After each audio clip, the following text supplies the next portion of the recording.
Hey guys, welcome to another Mad Hatter review. Today we're going to be doing a little throwback statue review. And we are going to be taking a look at the J. Scott Campbell Spider-Man statue. And we're doing it a little differently. I don't have my filming partner right now, so I'm just going to go ahead and flip the camera here and let's go ahead and take a closer look. All right, so J. Scott Campbell Spider-Man statue. Got this about, I want to say like 4 years ago. Got it for about, I think, $350. It's the exclusive version. And yeah, I'm a fan of J. Scott Campbell's art. And I think this Spider-Man translated pretty well. I'll be honest, I'm more of a fan of the women that he draws and the sculpts that came out of that. So, you know, you have the Mary Jane, there's a Gwen Stacy, you know, he's got that fairy tale line that has like the mermaids and everything like that. So this might be the only, as far as I know, I mean, correct me if I'm wrong, the only male J. Scott Campbell statue there is. Yeah, I always really like this piece. Just to kind of, let's just go in, just take a closer look here. I had this sort of sitting in a box for the longest time. I had it displayed for a while, then I've kind of put it in a box, and then I just recently took it out because I'm trying to make some room, and this is one of those that was on the maybe pile. Should I keep it? Should I sell it? And I don't know. It's a really cool Spider-Man statue. But I will say that I sort of fell. There's a few things in this that make it not an ideal fit for my collection. First of all, it's about 19 inches tall, which is not bad, but it's a 1/3 scale. So it looks a little smaller. It looks a little smaller next to some of my other pieces. I usually go 1/4, and if I do go small, it's like 1/5. Hell, I even have some 1/3 pieces. So this is kind of small by comparison, as opposed to let's say like the Spider-Man Comiquette, which I think that was also technically 1/3, but it's larger. So this just looks tiny. The other thing is, I just don't know if I am in love with the J. Scott Campbell style. The other Spider-Man that I do have is the Sideshow Spider-Man, where he's kind of like leaping off of the exploding girder. And I'm good with that. I have that, and I have the symbiote version. So I just don't know if I need another Spider-Man, and if I do, if it's this one. It is a cool statue. I mean, if you take a look here, you know, he's got the elongated fingers. That's sort of like the J. Scott Campbell style. He's got, you know, obviously the bug eyes, you know, the line work is really clean on him.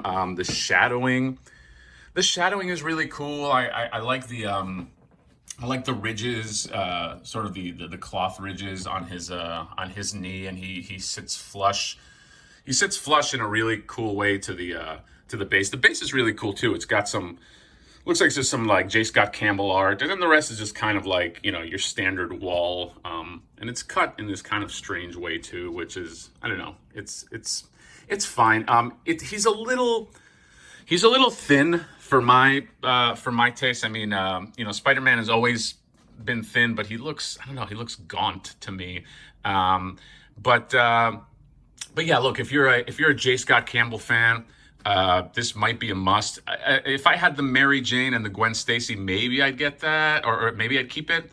Gwen Stacy is, I think she's actually or not the Gwen Stacy, but the Mary Jane, I think that's up there in terms of price now, sort of aftermarket price. But yeah, I'm certainly not going to search for it. There's just too much new stuff coming out. Back looks kind of cool. You got the simple spider design. The back of the wall, it's pretty much just plain. It just looks like a pipe. And then I got this exclusive head. I don't think I've ever used it, but sort of like the half unmasked and he's smirking head. I mean, it's okay. These unmasked Spider-Man heads, I rarely use, so I don't know why. I don't know why they're an incentive for me, but I just keep getting the exclusive. I guess if it's the same price, you might as well have it, just kind of store it. And but yeah, this is one that I'm just kind of thinking of maybe flipping. And the more I'm looking at it and the more I am talking about it, I think I'm talking myself into just kind of getting rid of it and maybe getting some space and some new stuff. Space is a premium. I don't flip, you know, as an investment. I flip to just kind of get new shit. But yeah, it's a cool statue if you like J. Scott Campbell. But that's it. Just sort of again, throwback review, Spider-Man statue. Let me know what you think of this. Would you keep this? Would you sell it? Do you like this in comparison to the other Spider-Mans? I think my favorite is the Spider-Man Comiquette, which is almost the same kind of concept. It's kind of him on the wall, sort of flush against the wall, and I think he's got one hand on the wall and one hand doing his little webbing thing. But conceptually, it's the same thing. But I don't know, just looks a little cooler. The paint apps on this, by the way, are really, really nice. That's another thing I got to say. Like, they just did a really good job on kind of like differentiating the reds and the blues. And yeah, would have loved maybe just a little more texture, I guess, in the pants. But anyway, I'm digressing. It's a cool figure. Again, a little gaunt for me, a little skinny, especially from this angle. But let me know what you think of this, if this is a statue that you're interested in. Oh, one more thing. Just don't love the seam on the neck. And I know that's just something that you get when you have an exclusive, a swap out head. I'd rather just not have a swap out head and not have a seam. But yes, that's the last of it, I promise. Anyway, let us know what you think. Comment, subscribe. What do you think about this J. Scott Campbell statue? Would you like to see any other statues in the J. Scott Campbell style? I want some Danger Girl statues, actually. I don't know if anybody is as ancient as I am and remembers Danger Girl, but I was a big fan of that. So yeah. Anyway, let us know. Comment, subscribe, and we will see you next time. Bye.